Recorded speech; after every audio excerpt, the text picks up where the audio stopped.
Welcome to Season 2 of the Race, Health, and Happiness podcast. This season is about game changers, people who are dismantling institutional racism in their own fields, teaching us how to do it or how to support it while we thrive. In this episode, I'm interviewing diversity and inclusion consultant Kike Ojo-Thompson, who is transforming institutions and work cultures across the country. Our conversation explores the tensions and intersections of Black identity.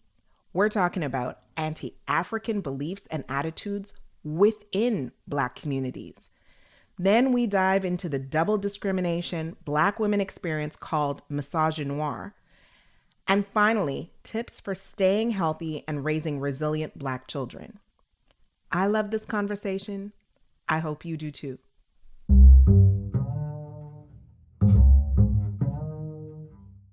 Warning. This episode contains frank discussions of race and racism that some may find challenging to listen to. Listener discretion is advised. But it also contains stories of overcoming challenges that some may find to be inspiring. Enjoy.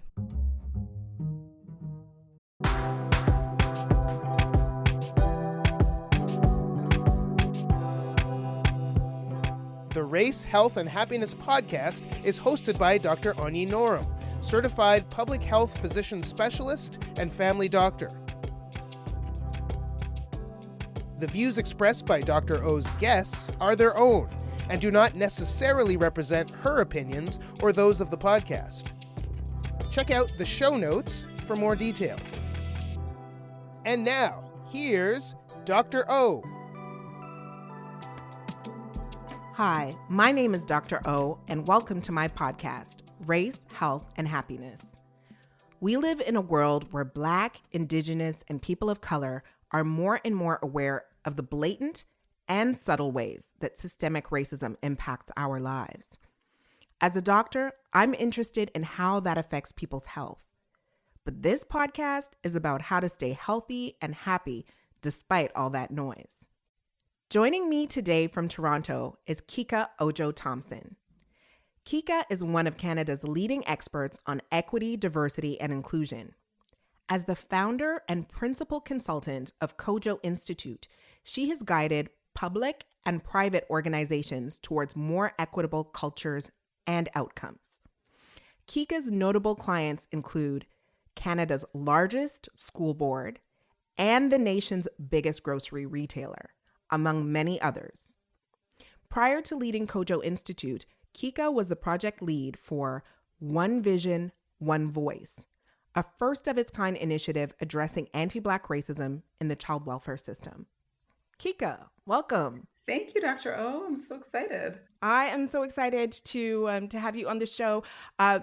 We both have something I think very special in common, being both of Nigerian and Trinidadian heritage. So welcome, my sister. Yes, so excited. I was reflecting that I probably have only met 2 or 3 of us in my whole life. So, so it's really good to be in your company and to feel that energy reflecting back at me. So.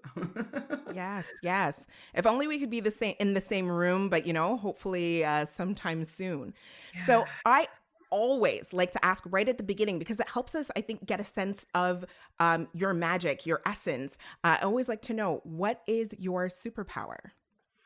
I would say that my superpower is how I understand how people think about race and racism. It's I understand the sort of the gaps, the presumptions, the hopes, the unexamined ideas, the red herrings, right? I think that's been my superpower. That's what's really made my work successful and effective over the years. Okay. Yeah. Well, then, that's a beautiful thing, finding that alignment between the work that you do and yourself, right? Your natural gifts. And so maybe we can kind of back up and think about kind of growing up and how that led you to the work that you're doing now around anti-racism. So, I mentioned being Nigerian and Trini, but overall thinking about identity and how, for you, how did that shape who you are and the work that you do? Do you want to kind of take us back a little bit? Yeah, I mean, I think the Nigerian and Trini piece is actually a really big part of it. So in my family, my parents were divorced when I was quite young. And so I wouldn't say equal time. I spent more time with the Trinidadians, which is my mother's side. And one of the things that I picked up upon pretty early in life was that it was better to be Caribbean than it was to be of the continent. And this is a global message, and it's really a message that's born out of the colonial project, which has resulted in sort of anti-African sentiments, global anti-African sentiments, and that even among people who looked like me, or looked like people on the continent, people in Nigeria, for example, that there were these strongly held beliefs and positions that that there was somehow a disconnect between them and the continent, and I really think that they held on to that because of colonialism. Because of colonialism. Okay, so let's take a few steps back, because I think this is something that a lot of people don't realize, right? That first of all, we have a very broad audience, and so for Black people, sometimes they kind of just pay attention to the skin and the hair and think we're this monolith, right? But just like any group, there is heterogeneity, especially since like race is just a social construct, right? So we have so many different groups, and this kind of dichotomy that you're mentioning between like African and Caribbean, you're experiencing that you're that having that lens of what you just described. You grew up in Canada though, right? So it was in Canada and then feeling that Caribbean, not like in Trinidad and having that experience, but in Canada. Okay. Yeah. So being in Canada, and I mean, I think one of my master's work, my work was really in identity formation, critical race theory, but then the identity formation process inside of that, and really use my own life to kind of look at how Black people were forming identity then. And I think it still rings true today. And this very particular context we have, right, of many of us, I think more than not, are, second generation, or, we're the children of parents who immigrated. And so I talk about our parents being able to sort of talk about home and escape the white supremacy here by going home, either for vacation or, they build homes, they build like, second homes, et cetera, in those spaces. And so they have that opportunity that, that as Canadian born people, in my case, being Canadian born and living here, most of my life, I spent some time in the US, but, is to be asked, no, where are you really from? And and people waiting for this answer that would establish that you are not rooted here. But then to go to Trinidad, for example, where I spent quite a bit of time over my life, in terms of visits in summers and stuff like that, and I'm so Yankee, right? Which was sort of the colloquial term for the foreigner, the northern foreigner, right? Yes.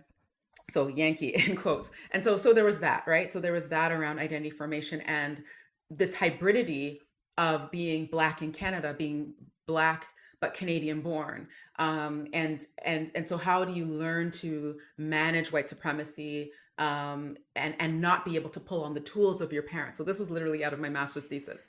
But layer then, right, this experience of being both Nigerian and Trinidadian, and noticing the power relations within the context of Blackness, where the anti-African sentiments reigned here, and that that Black people, that the primary expression of Blackness in Canada was really a Caribbean Blackness as well, particularly in those times. I think it's changing in a nice way. Yeah. So I mean, you just opened up like literally a thesis right now. Okay. So let's kind of pick apart these pieces. I love it. And for me, I mean, it speaks to kind of like my own lived experience too. Right. So like, let's think about, and you chime in and correct me if things were different for you, but so you're a child, right? And experiencing, so where we talk about white supremacy, we're not talking about like a visit from the school by the Ku Klux Klan. We are talking about the systems and structures, right, that benefit whiteness. And so as a child in Canada, you're often in these spaces and one of the only Black children and experiencing stereotypes from the system, from the teachers and you know, hypervisibility and invisibility. But at the same time, coming home to your parents' home or to at least coming to, you know, the places and spaces that we call home, and then dealing with a split identity there as well, and dealing with kind of within race, like hierarchies and stereotypes and things like that, which then can impact one's sense of belonging. Because I too, you know, so there's like the half Nigerian, half Trini. Now, for me, it was probably the flip side, and we can talk about that later on. And from a health standpoint, I tend to view the world as far as looking at social and health outcomes for particularly West Africans being generally statistically better than for the Caribbean population when you look at that data because of the trauma of slavery, right? The intergenerational trauma, right? But having that kind of background of actually seeing like anti-Caribbean, for me, it was stereotypes, right? Within family dynamics. But there's that piece of, okay, so you're in class and they're asking you, where are you really from? And then you go, quote unquote, back home to your parents' home, and they're like, you're not from here. Like, you know, as soon as I landed in Nigeria the first time, as a child, I was always like, I'm Miss Nigeria. Every event, every award ceremony, I'm wearing like, you know, Nigerian clothing. I'm onye chuku, right? That was my defense mechanism from the racism. Grow up, go to Nigeria. And as soon as I land there, I have another cousin whose name is Onye as well, Onye. So I immediately upon landing became called Onye Beke, which I'm mispronouncing, but basically means Onye, the white woman, right? Like immediately, as soon as I landed, I do not speak our language. And immediately upon landing, when they realized there's two Onyes in the house, I became Onye, the white woman. And that was like my whole vacation. That's what people called me. That's how we were differentiated. So it's like, it's this, I love that you did your thesis on that sense of identity, because I think for a lot of, regardless of race, I think for a lot of immigrant parents, they don't always realize the struggle that children are going through with like identity, culture, being othered, and all of that. I think the distinction I want to make is when I talk about anti-African sentiments, which I do maintain are global and are the global posture, you know, because of remain true despite the facts. Right. So, you know, I talk in my work a lot about powerful unexamined ideas. And so we're talking about ideas that are unexamined and that they are not a reflection of facts, data, you know, evidence. This idea that, you know, Africans are somehow less than, or Africa and therefore Africans is there's no basis for it, like no basis. But it is powerful nonetheless. It's a powerful idea nonetheless. And I think a predominant idea globally. And that's what I was facing. And that's what I noticed, right? And so it's knowing that the first universities on the planet were in Timbuktu, West Africa, but having this powerful and dominant narrative out here even now that says that Black people don't value education. I mean, these two things are incongruent. It's nonsensical, but they exist nonetheless. Pause. She just dropped some knowledge. Did you catch it? The University of Timbuktu was one of the first institutions of higher learning in the world, located in present-day Mali in Africa in the 12th century. So maybe you've heard people saying, I had to travel all the way to Timbuktu to get this thing. It might seem like a joke, but back in the day, it was not a joke. If they wanted to learn something, then people had to go get that knowledge in Timbuktu. Another little Easter egg for you. According to the US Census, African immigrants are one of the most educated groups in the United States. And so this myth that she talks about where, you know, Black people do not value education clearly is propaganda. It is offensive. And so she's here to correct it.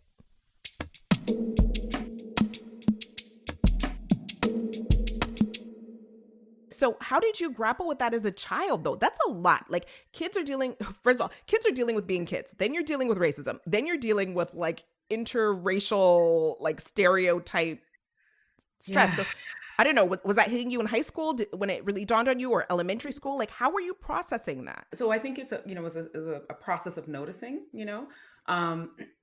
and I don't think I had an analysis or narrative for it until maybe university. But I felt it, and I think this is why I wanted to kind of talk about it by the time I got to write a thesis. Is I want to talk about identity, and actually I had done a pageant. I did the Miss Trinidad and Tobago Canada pageant, Oh, you and did. and it was it was there, right? I was doing my master's at the time, so first I had shame and all kinds of feeling, guilt and shame twice for entering to this process that was supposed to be about quote unquote beauty and surface things, as while being academic. How do you be an academic and this, right? Right. And it was really interesting because I did it, and then my thesis supervisor, Dr. Shireen Razak, she's Trini, she's Indo-Trini, and she came to the pageant and was like, this is where the work is. And this is how we ended up writing about identity, the identity making process. Because here we were, all these women, all kind of looked different, but our link was we had one or two Trinidadian parents, or we were born in Trinidad ourselves. And I made it a point of showing up as a half Nigerian, half Trinidadian person.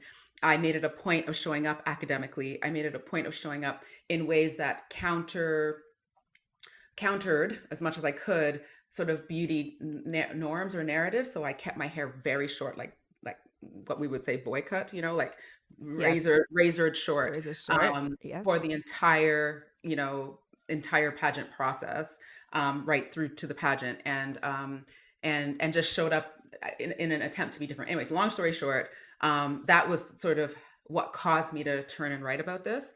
And so I would just say that you go from realization to really making sense and meaning of it. So when I come to this moment and say that anti-African sentiments are held globally, are maintained, and are, reproduced even by Black bodies, that is my lived in my body experience. And to be half Trinidadian, half Nigerian, and have one half be seen as better than the other is just a heck of a thing, and it really helped me understand the insidiousness of white supremacy, right? That it can come so close and in you, is really powerful. So it's a particular journey of self-love, right? It's to be the only one in your household with an African name, and have your own family, and have that be sort of outside of the reality of your household, if you catch me.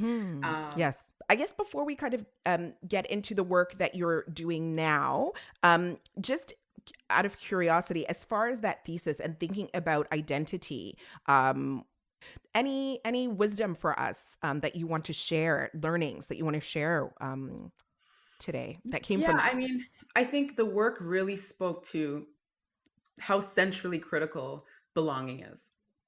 And like, I don't think we really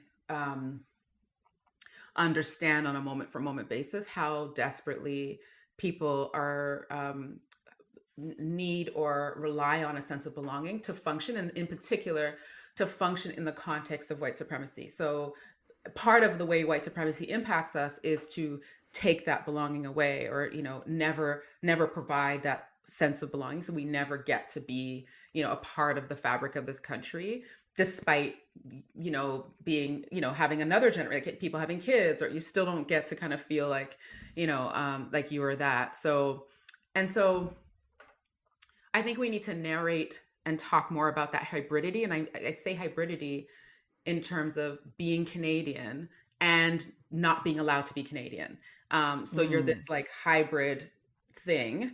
I think we need to talk about that more and sort of normalize that more, and I think more academic consideration about that, I think, would be great. I think that is that tension, right? Of feeling othered. We talk about feeling othered, but it's losing a sense of belonging. And when you're born into a space where you are othered, that sense of belonging is definitely at risk. And I guess we have to be intentional about making sure that we seek opportunities or spaces where we feel that we have that sense of belonging.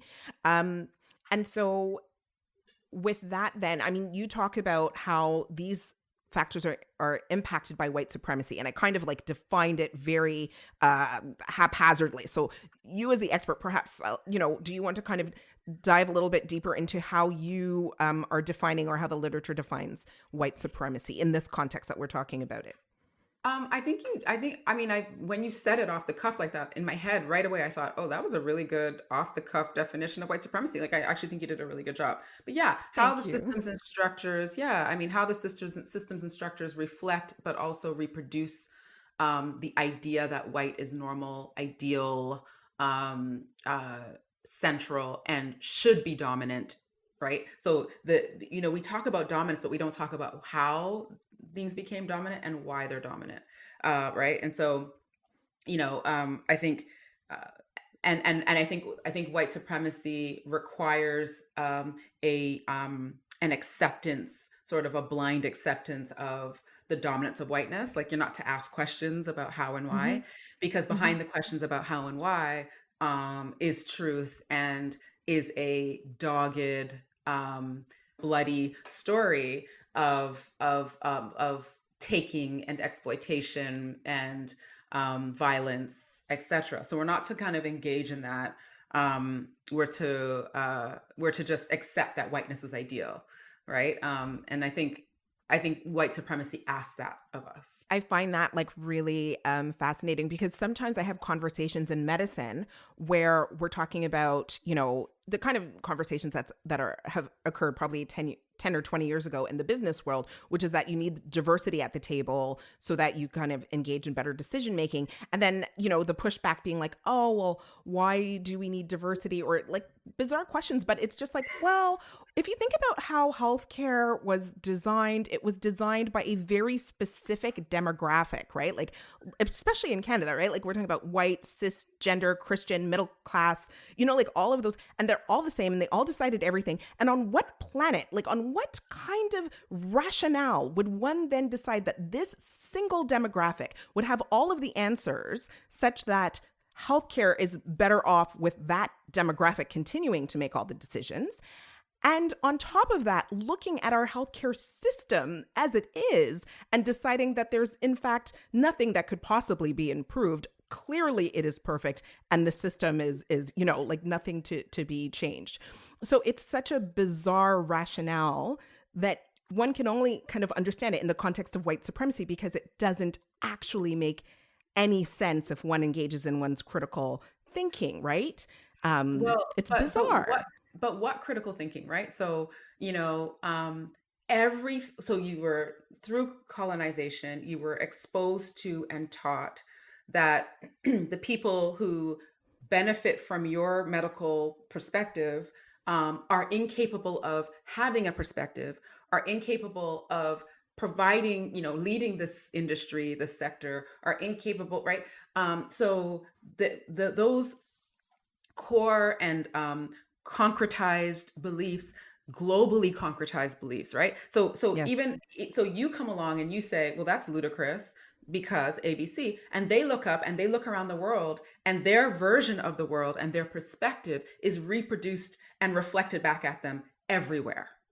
So what you're up against, you're using common sense and logic, and they're just looking around, and constantly these illogical, powerful, unexamined ideas are being reflected back at them. So an example, I'll never forget, when I was a high school teacher, I was becoming a high school teacher, and I was in a practice teaching position, right? And it was a world religion course, but that's more like a sociological course than it is how to be a Catholic, right? And okay. On this particular day, I wasn't ready to teach, and my host said, "Just flip through the Globe and Mail, and you'll find something to talk about in the core class." I was like, "Okay, cool." So I'm flipping through the Globe and Mail, and this is about 20 years ago, and there was a half-page spread of Eminem, the rapper, in the Globe and Mail. Now, today that might happen, But back Right. then it was totally bizarre. So Yes. right? You agree, right? So it's like, Yes. so I was like, okay, let me see what the heck is going on. And basically the author was saying that Eminem had not been allowed to come to Canada like the week or two before for a concert, that he was stopped at the border by border services. And so this author, she makes the argument that what's strange about that is that other rappers, well, first of all, she asked the gatekeepers, why was Eminem not allowed to come in? And they said his lyrics are misogynist, violent, and homophobic. And she was like, true, true, true. But these other rappers were allowed in around the same time, and their lyrics are similar, if not the same. What's the difference? White and black is what her thesis was. And that she said, because they believe that black equals barbaric and white equals progressive. So they weren't prepared to allow this image of this white child who looked like them, who looked like their children, come in and act in these barbaric ways. They would not allow for that. They held him to a higher standard. Held him to a higher standard, and also had a perspective about, who they are and who what Yes. version of them should be reproduced and maintained, right? And what they would let their children see and have access to. Very long story short, I asked these grade 12, academic stream grade 12 class, what that equation was about. White equals progressive, black equals barbaric. And they told me that it goes back to Africa, and that Africa is a desert, and that they spend all of their time looking for food, but that there was plenty of food in Europe, so they had time for progress like physics, math, and science. So I debunked, to say the least. I debunked. Okay. So I asked the very obvious question, who built the pyramids? They look like me. We went from there. But in the end, I said to them, I said, you guys, and when I say in the end, we spent 2 weeks on Africa. So they came to understand everything from the snow-capped mountains to the cities that rival New York, Thank you. Right? I did the full thing. I took care of it. Okay. Thank you. Right. After that 2 weeks, I said to them, you all were very confident when we first started this conversation, right? Tell me, like, where did you get this all from? And they said, World Vision. And so I just offer that story, right? And this is not anti-World Vision moment. This is just to say that when you say, well, Kike, like, all of this posture doesn't align with facts, but every time we look up and look around, there is a story being told and reflected back at us. And so if we think about the only how infrequently we get to see any footage of inside the continent of Africa, right? Outside of the news.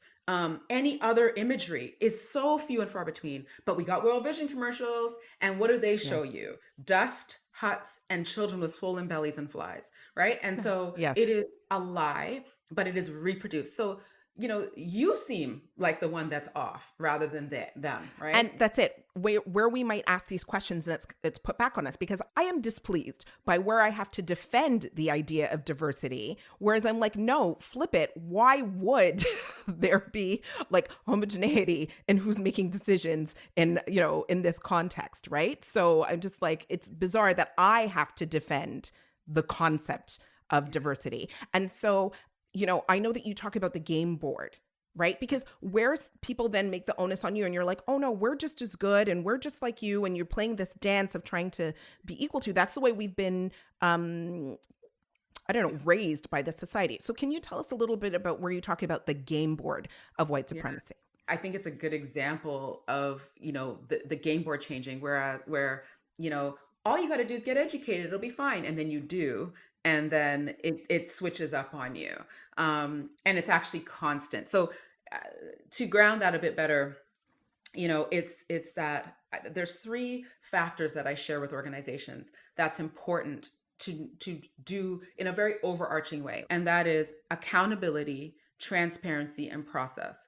And the reason that those 3 things are worth even articulating in that way to organizations is because they're missing. By and large, there's no consequence for not living up to your own organization's values about equity, about anti-racism, right? There's no consequence for not living up to people's own organization's values. So there's that around accountability. Transparency is, how do we make plain, make visible decision-making factors. What are the imperatives? Why did that person get promoted? Why did that person not? Et cetera, et cetera. Why did this committee decide to focus on this issue and not that? There should be transparency about that. And the last one is process, which is really about the game board. It's the idea that processes should be fixed enough that people can find out what they are and follow them and get to the other side and experience success. And the reason I have to name it is because processes do this, and it's moving to fit two things, the further privileging of whiteness and the further subordination of the other. And that's why the process is constantly changing. Now, I love that, because that's part of the game, but it feels almost like just as you're kind of figuring it out, you're saying it changes immediately to adjust to like basically uphold white supremacy, like so that the outcome remains the same. So you have to constantly, so accountability, transparency, and process, right? Yeah. And thinking about this game board where we are, busy working twice as hard, 10 times as hard. You look at the statistics, especially I'll focus on Black, but of course, for BIPOC, very much true, but for Black, just underemployed, oftentimes over qualified for jobs. So that's shown by Statistics Canada, overqualified, too many degrees for the jobs that they, do have, and then really under promoted, right? And just overworked. And that's not good for your health, right? No. So the advice for the institutions who want to engage in equity, and by the way, how do you define equity? Because that's another thing that gets confused. Yeah, people do get confused. There's a lot of confusion. And so I can pontificate for hours and hours on end about what equity is. I have offered the system this. It is the elimination of disproportionality and disparity.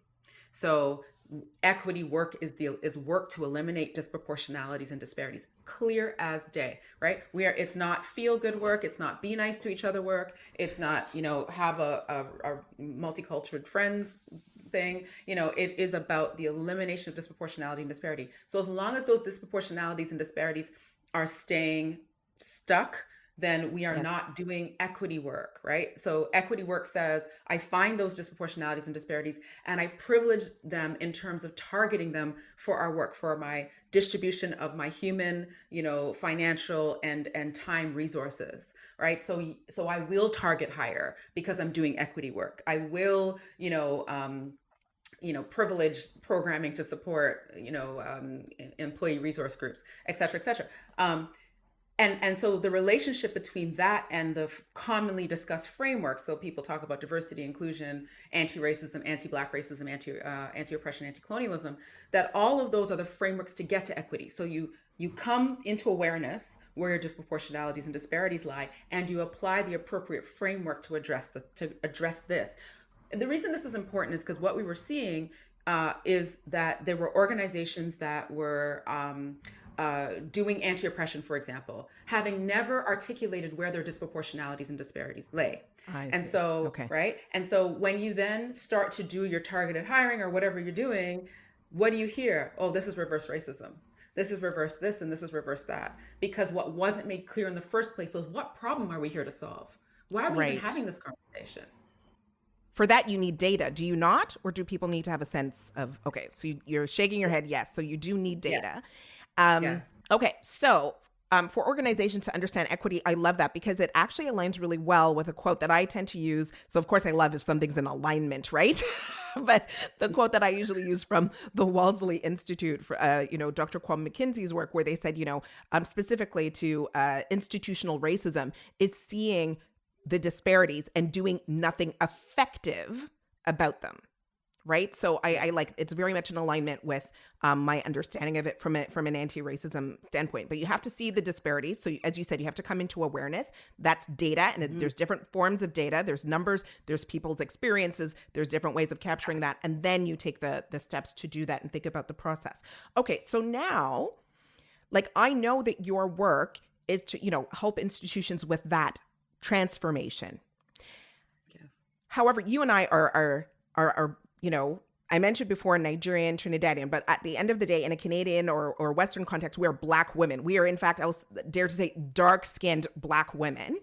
And so what And this podcast is about how you thrive and survive despite all that noise. So yes, we need to continue, and we thank you for your work in disrupting, systemic oppression. But then what, through your readings, through your life experience, what do you think are the ways that particularly Black women can thrive and survive? What are some of the things we're facing on this game board that are unique to us? And how do we climb that ladder instead of slipping down that snake and the snakes and ladders game board? Right. I mean, I think first of all, we need to be honest about if we're talking about the work context, we need to be honest about what our workspaces are, and how, power is operating, the power relations, the centrality of white supremacy, all of these things, the misogynoir, the patriarchy, all of the things. And do you want to define misogynoir for those who don't know misogynoir? Sure. I would say, there's misogyny and then there's misogynoir. So it's just the specific, it's sort of like racism and anti-Black racism. It's the idea that, Black women are experiencing misogyny, and it has particularities. It has particular pieces. So I'll give you an example. A core idea in misogynoir is that we're not really women, that we're not, and we're not feminine then. As Black women, yes. As Black women, that we're not feminine. We're certainly not the ideal feminine. Pause. Misogynoir. Yes, you heard it right. That's the prejudice directed towards Black women, basically the intersection of anti-Blackness and misogyny, which often results in either reinforcing or weaponizing stereotypes about Black women, or silencing and erasing the unique racial and gender violence we encounter. On the one hand, misogynoir has led to Black women fleeing corporate workspaces in droves to become entrepreneurs, and Black women are the fastest growing demographic of business owners in the United States, but still receive less support and seed funding than their white male counterparts, white female counterparts, and Black male counterparts. So we need to recognize this form of double discrimination and disrupt it. Now on to our show.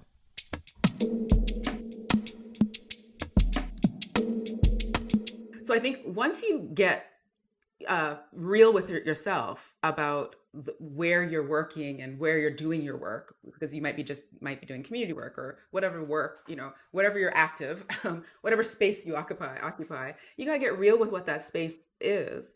And how it operates in the power relations in that space. And then I think once you understand how toxic the patriarchy, the misogynoir, the white supremacy are for you, you then get a really kind of clear sense of like, I got to power myself up. I gotta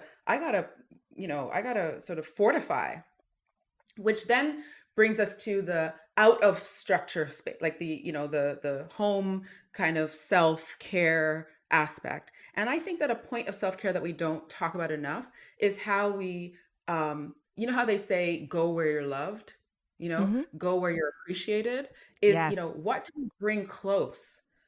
Who lives in your home? Right. What are the images on your walls? I've got none because we're moving, but what are the images around you? What are you surrounding yourself with? What are you listening to? Right? Who do you let love on you? Who do you let come close to you? Right? So that we're intentional about how we curate a space that says that your Black is beautiful, that your Black is powerful, that your Black is whole, just the way it is, and so we have to bathe in that. And so I remember when I was in the height of one of the most vicious experiences of working in white supremacy for me was working in child welfare. And I'm very content to say that on air and publicly. And I'm grateful to the experience because it grew my spiritual practice, because it got to the point where I could not leave the house without fortifying spiritually, because what I would work in, and I'm talking, again, choosing my life, choosing to talk about anti-Blackness, bringing anti-Black racism and white supremacy and equity talk into the core of child welfare practice in Ontario. Pause. She just threw shade. Did you see it? In Ontario, Black children are overrepresented in the child welfare system. Black families are over-investigated, and children are 13% more likely to end up in foster care compared to white children. Kike's work has called for sweeping reforms to the Ontario child welfare system, and I hope that her recommendations will be taken into account.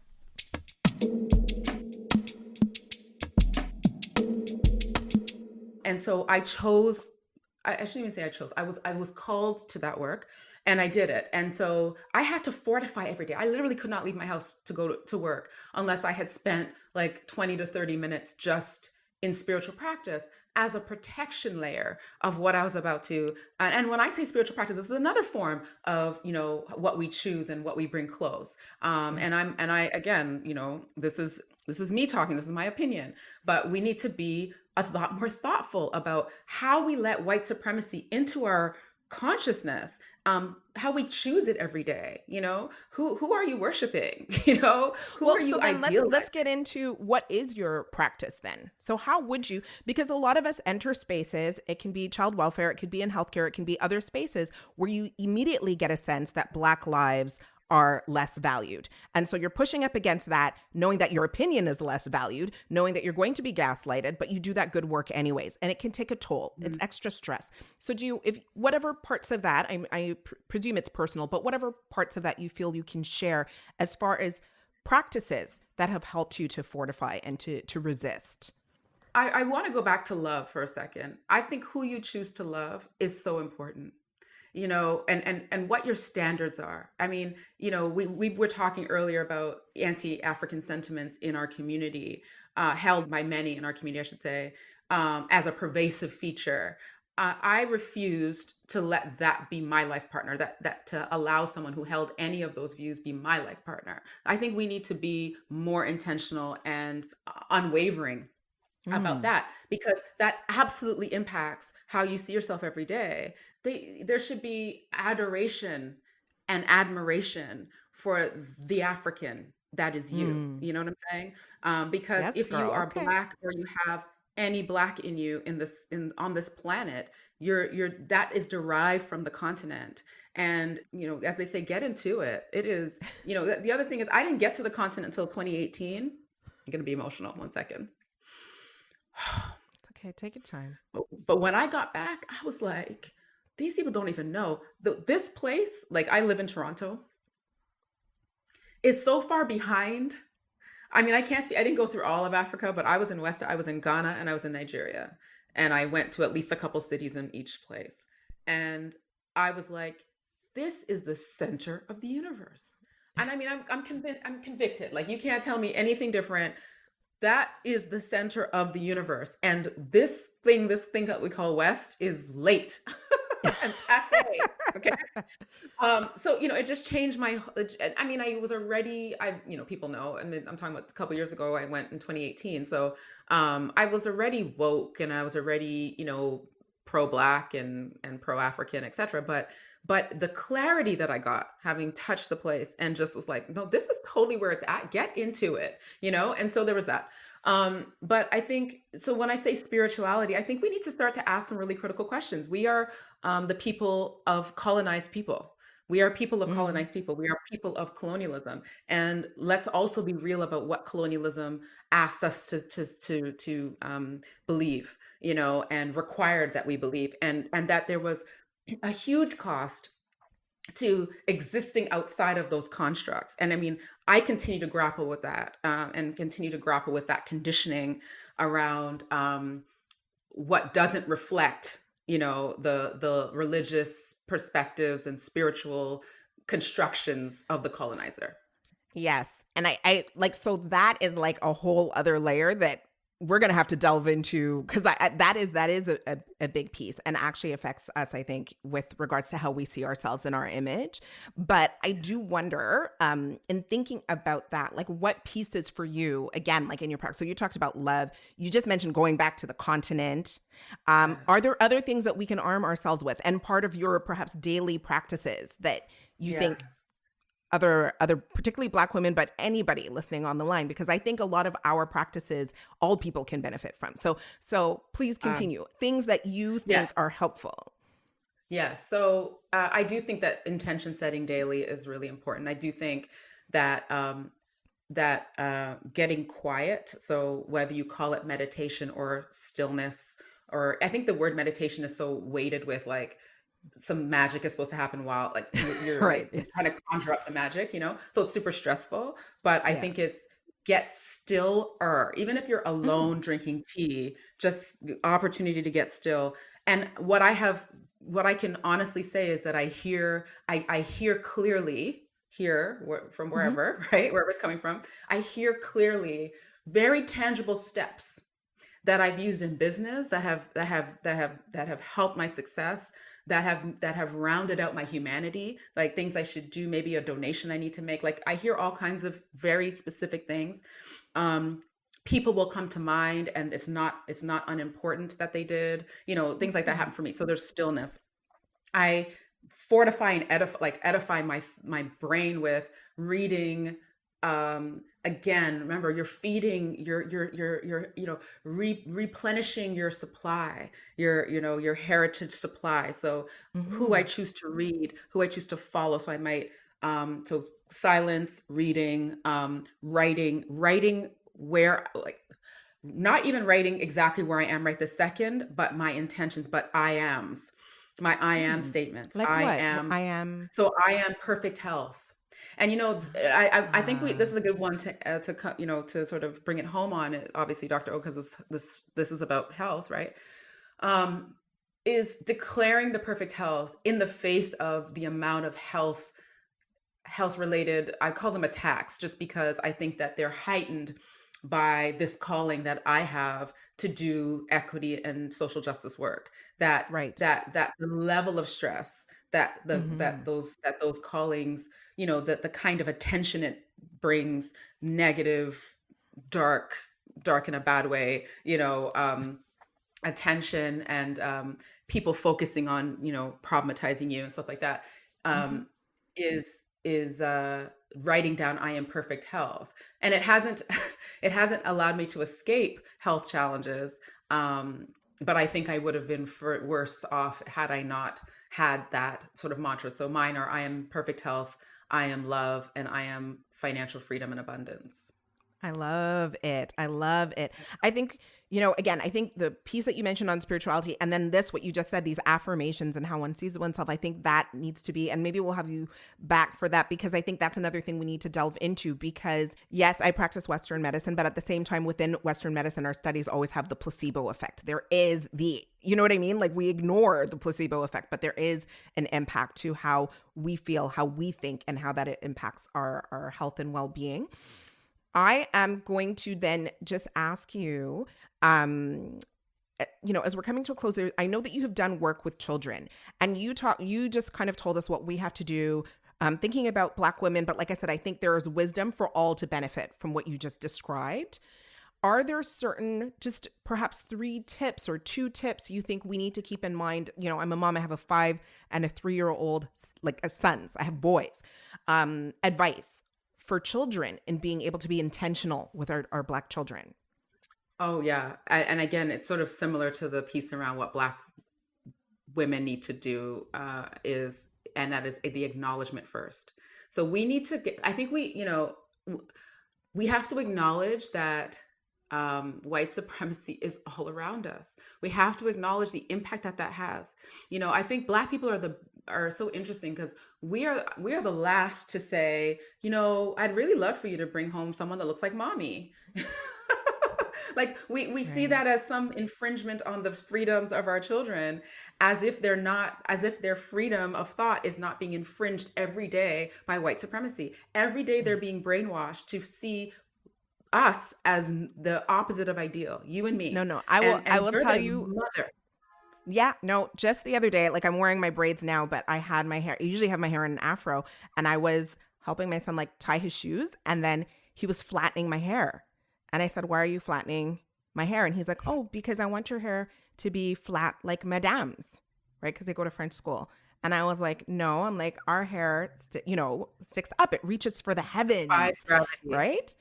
And yes, defies gravity. Although like gravity is another concept, would have been like 17 more questions, but because he's 5, so we get ourselves into rabbit holes of questions.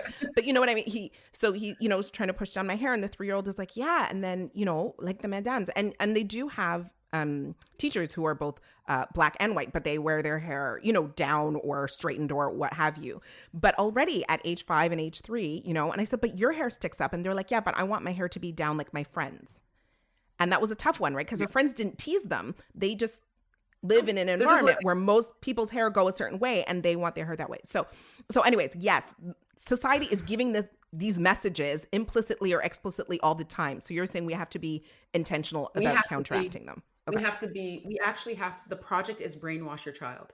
And I think the word brainwash is appropriate. Because have you ever met someone that was brainwashed or what's the word, hypnotized? I've been in contact with a hypnotized person, and they literally believe this other thing through the hypnotism. And we need to hypnotize and brainwash our children, because the project that is whiteness is so profound, is so ubiquitous, it's so all the time, never sleeps. And we're so fair and cordial and, equality minded as Black folks that we're like, I'm not going to tell them what to think. I'm not going to tell them what to like. And we think that we're doing our children some big service. But the project is for them to hate themselves. The project is for them to see Africa and African features as the ultimate racial other in a bad way. And we sit on the sidelines and think that because we're not telling them to hate themselves, that they're not going to. They will. And there's no reason why, as a result of this project called society, that they wouldn't think that way. So my 2 cents to parents is to get off the sidelines about this issue and come into the center. I don't think there's anything worse than a 16-year-old asking their psychiatrist or psychologist to figure out how to make them lighter, right? I have seen this. I have seen in the child welfare context, where psychologists are as a service plan are providing skin bleaching agents to Black children. Well, that should be legal. That's going to be a whole other episode too, because that's a problem. But no, I think, and so, with my son, we read Naturally Me, which is this lovely book about like how I you want to be your natural self. And it's a Black, love and beauty kind of book for boys and girls. Right. And so we read that, but I think it is important to be intentional. And, kudos to my parents who sent me to Black History summer camp, like every summer to learn Black history during high school, which I didn't quite appreciate at the time because it's summer, but I had to spend it all in summer school. But kudos to them for that. Now, we are coming to a close, but I think, there's so many different opportunities that we can dive into topics in the future. So I'd love to have you back. But as we close, I have to ask you, what brings you joy? Oh, you know what? I love a good, deep conversation. So I am complete having had this conversation with you today. Like, I love a deep and profound conversation. So I don't love sort of shallow talk, or what they call small talk. That's not my favorite. So I love deep, profound conversation. But, and I think I'm when they say love languages, quality time is one of my love languages. So I love to spend time with my family, and not just my nuclear family, but my extended family. Like I really crave it and love it. And so family is probably extensive in my mind. So my nuclear family, but my cousins, and then my close girl and boyfriends who are my people. You should find your people and surround yourself with them. Yeah. I love it. Belonging and love. Yeah. And the African lens around family, which is broad and potentially infinite. So with that, Kike, I thank you. I loved this conversation, and hopefully we will have many more, both offline, but also on the podcast. So thank you for joining us on Race, Health, and Happiness. Thank you, Dr. O. Thank you.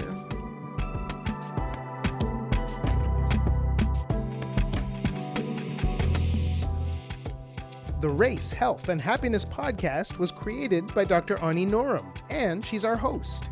The show is produced, edited, and engineered by yours truly, Dr. Carl Cabasel. Our technical producer is Obadiah George. Awit Siam is our research and resource manager, and Sindhu Senthil Mohan is our medical research consultant. Promotions coordinator is Jordan Gibson, and social media coordinator is Latoya Powell. Javiera Gutierrez Duran is our logistics coordinator, and JL Joseph is our production intern. The RHH theme song, this beautiful music you're listening to right now, it's composed and performed by Gold Keys. That's Gold Keys, all one word, ending with a Z. And graphic design for the podcast is handled by Veronica Michelle. Do you have questions, feedback, ideas to share? We'd love to hear from you. You can connect with us on Instagram and Twitter at RaceHealth&Happy. And check out the show notes for the research that was referenced in this episode, as well as other bonus material. Our website is RaceHealth&Happiness.com. Thank you for listening to Race, Health, and Happiness, and please subscribe to us anywhere you get your favorite podcasts. I'm Dr. Carl Cabasel, and we'll talk with you soon.